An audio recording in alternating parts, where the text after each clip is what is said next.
ब्रह्ममुरारिसुरार्चितलिङ्गं निर्मलभासितशोभितलिङ्गम् जन्मजदुःखविनाशकलिङ्गं तत्प्रणमामि सदा शिवलिङ्गम् देवमुनिप्रवरार्चितलिङ्गं कामदहनकरुणाकरलिङ्गम् रावणदर्पविनाशकलिङ्गं तत्प्रणमामि सदा शिवलिङ्गम्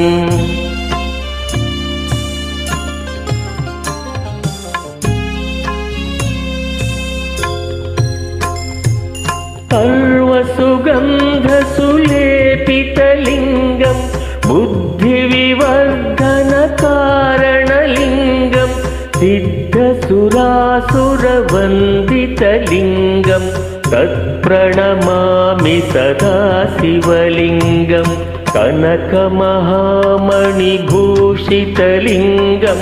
फणिपतिवेष्टितशोभितलिङ्गम्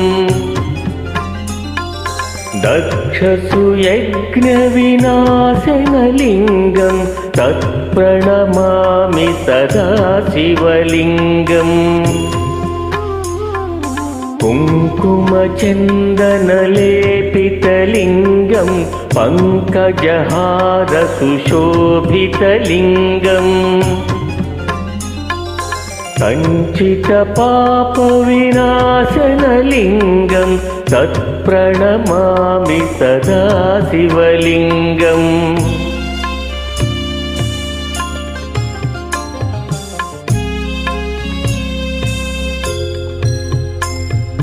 देवगणार्चितसेवितलिङ्गं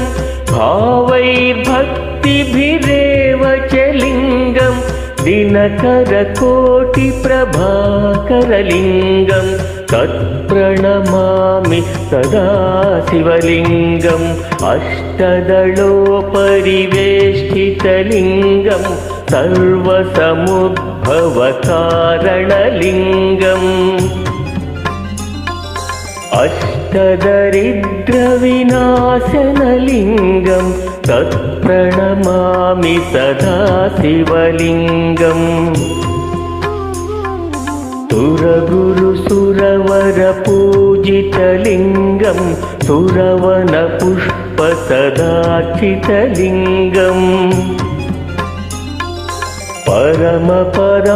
परमात्मकलिङ्गं तत्प्रणमामि सदा शिवलिङ्गम्